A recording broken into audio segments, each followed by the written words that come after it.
മൊത്തം 60 എണ്ണുള്ളതിൽ 42 എണ്ണം സോൾഡ് ഔട്ടായി സാർ. ബാക്കി 18 എണ്ണം ഹോൾഡ് ചെയ്യാച്ചാൽ പിന്നീട് കൂടിയ വിലയ്ക്ക് വിൽക്കാം. ഹോൾഡ് ചെയ്തോളൂ. ശരി സാർ. ആ നേപ്പാളി പയ്യൻ ഇതുവരെ വന്നില്ലേ? ഇല്ല. എന്തേ സാർ? സിഗരറ്റ് വാങ്ങാൻ പറഞ്ഞയച്ചിരുന്നു.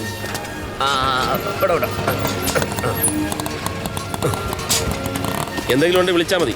ടെക്സ്റ്റൈൽസിൽ പോയപ്പോ അവിടെ ഇല്ല, ട്രാൻസ്പോർട്ട് ഹൗസിൽ പോയപ്പോ അവിടെ ഇല്ല. പിന്നെ ഞാൻ ഫോൺ ചെയ്തൊന്ന് എടുത്തോളൂ. നമുക്ക് കോൺക്രീറ്റിന്റെ ശബ്ദം കാരണം കേട്ട് കാണില്ല രാവുണ്ണി. ഏതായാലും നീ വന്ന് നന്നായി കേറ്.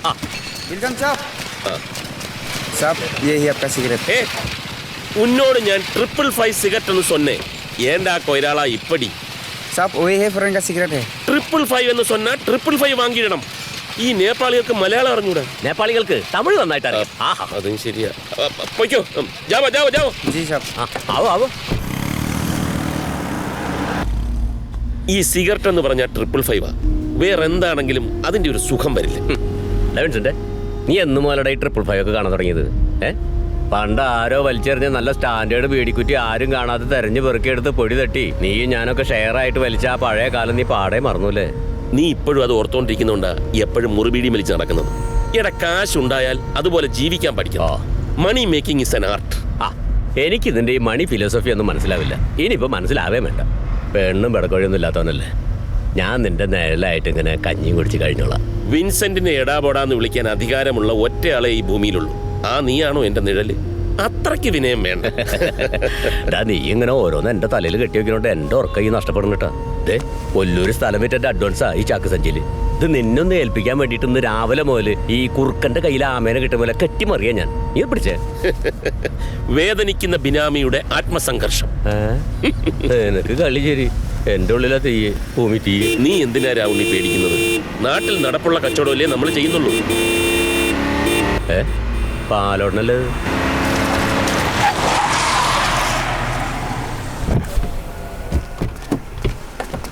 അതെ. എന്താളിയാ? ആ പുഴക്കലെ പാടത്തെ 10 ഏക്കറിന് ടോക്കൺ അഡ്വാൻസ് കൊടുത്തില്ലേ? ആ കാർന്നൂര് വടിയായി. ഒറ്റ മോനുള്ളത് അമേരിക്കയിൽ നിന്ന് വന്നിട്ടുണ്ട്. അയാൾക്കാണെങ്കിൽ സ്ഥലം വെക്കാൻ ഒരു താല്പര്യമില്ല. നാളെ കഴിഞ്ഞ് തിരിച്ചു പോവുകയും ചെയ്യും. ഇനിയിപ്പോ എന്താ ചെയ്യാ? എപ്പോഴാ ശവോടൊക്കെ? ഇന്ന് 3 മണിക്ക്. നമുക്കിപ്പം അളയ വണ്ടി കയറ്, നമുക്ക് അങ്ങോട്ട് പോവാം. എന്താ പറഞ്ഞേ? അളയ വണ്ടി കയറ്. ദാസ പോകുന്ന വഴിക്ക് ഒരു റീത്ത് വാങ്ങണം. പുഴയ്ക്കല പ്രോജക്റ്റ് എന്റെ ഡ്രീം പ്രോജക്റ്റാ. അത് പോയിക്കൂടാ. മരണ വീട്ടിലിപ്പോ സ്ഥല കച്ചവടം ചെയ്യാൻ പോവാ. അതല്ല, അനുശോചനം അറിയിക്കുന്നതിന്റെ കൂട്ടത്തിൽ ഒന്ന് മുട്ടി നോക്കാം. കച്ചവടം രംഗബോധമില്ലാത്ത കോമാളിയാണെന്ന് പണ്ട് ആരോ പറഞ്ഞിട്ടുണ്ട്. ഫിലോസഫി.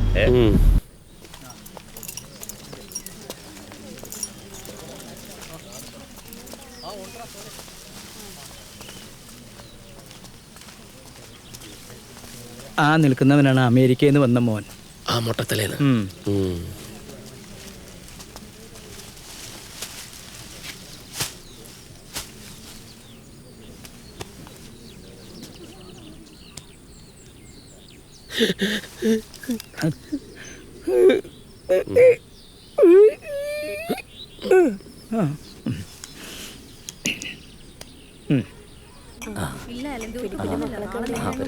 ഡ്രിങ്ക്സ് ഞാൻ കൊടുത്തോളാം. ഒരു മോളെ കൂൾ ഡ്രിങ്ക്സ് വേണ്ട. ഡ്രിങ്ക്സ് ഇങ്ങോട്ട് ഞാൻ കൊടുത്തോളാം. അച്ചോ ഡ്രിങ്ക്സ്. താങ്ക് യു ജോസിനെ. Thank you so much for coming, uncle. ഇതൊന്ന് പിടിച്ചേ. എന്തിനത്? Bye.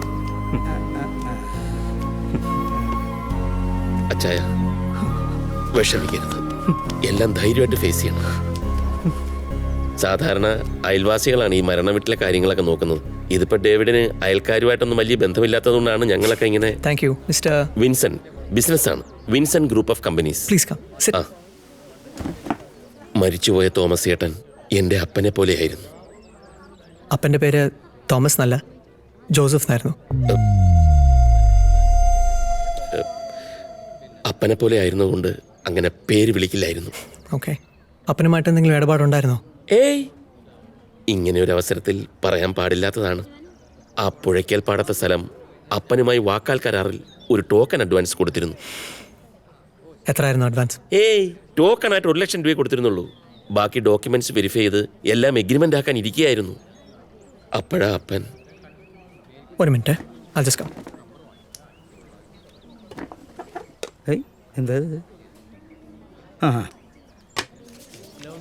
ചെക്ക് ആരുടെ പേരിലാണ് എഴുതണ്ടേ? ക്യാഷ് ചെക്ക് വേണോ? അയ്യോ അതിനല്ല വന്നത്. ഇനി മിസ്റ്റർ ഡേവിഡ് ആണല്ലോ അവകാശി. അപ്പൊ എഗ്രിമെന്റ് ചെയ്യേണ്ടത് താങ്കളുമായിട്ടാണല്ലോ. അതിനെപ്പറ്റി സംസാരിക്കാൻ വന്നതാ. ക്യാഷ് ചെക്ക് എഴുതിയിട്ടുണ്ട്. സ്ഥലം വയ്ക്കാൻ താല്പര്യമില്ല. സാമാന്യ മര്യാദ ഉണ്ടായിരുന്നെങ്കിൽ അപ്പം മരിച്ച ദിവസം തന്നെ കച്ചവടത്തിന് വരില്ലായിരുന്നു. അയ്യോ മിസ്റ്റർ ഡേവിഡ് തിരക്കുള്ള ആളായതുകൊണ്ട് നാളെ തിരിച്ചു പോകുമെന്ന് അറിഞ്ഞതുകൊണ്ട് ഞങ്ങൾ ഞങ്ങളുടെ ഭാഗം ക്ലിയർ ആക്കി. അത്രയേ ഉള്ളൂ. Sorry, very sorry. It's all right. David, just A minute. പോര കത്തുമ്പോൾ വാഴ വെട്ടാൻ പോയാലേ ഇങ്ങനെ ഇരിക്കും. ഞാനപ്പോഴേ പറഞ്ഞതാ. ഇനിയിപ്പോ എന്തിനാ നിക്കണേ? ഇതൊന്ന് വലിച്ച് തീർത്തോട്ടളിയ. ആ പിന്നെ ഇറങ്ങുമ്പോൾ ഒരു ജസ്റ്റ് മിനിറ്റ് കേട്ടില്ലേ? ആ. സ്വരം കേട്ടിട്ട് ആ പെമ്പറുന്നവരാണ് ഡേവിഡിന്റെ കാര്യങ്ങളൊക്കെ തീരുമാനിക്കുന്നത് വെറുതെ ഒരു തോന്നൽ. അയ്യോ അങ്ങനെ വെറുതെ തോന്നണ്ട. അയാളെ ഞാൻ തല്ലിട്ടഞ്ഞ് ഭാഗ്യം. ഇടയ്ക്ക് കണക്ക് പിഴക്കളിയാ. നമുക്ക് വേറെ വഴി നോക്കാം. വന്നേ. ശരി, Just a minute. കേട്ടില്ലേ? Just A minute. ആക്ച്വലി ആ സ്ഥലം 10 ഏക്കറല്ല, 25 ഏക്കറുണ്ട്. മൊത്തമായിട്ട് എടുക്കാൻ തയ്യാറാണെങ്കിൽ I am ready. Mister David, അപ്പം മരിച്ച ദിവസം തന്നെ കച്ചവടത്തിന് വന്നത് സത്യത്തിൽ മര്യാദകേട് തന്നെയാണ്.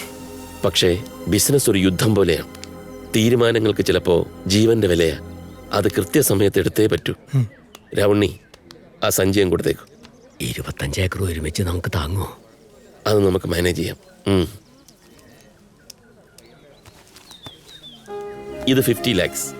നാളെ രാവിലെ വന്ന് എഗ്രിമെന്റ് സൈൻ ചെയ്യുമ്പം കുറച്ചുകൂടി അഡ്വാൻസ്.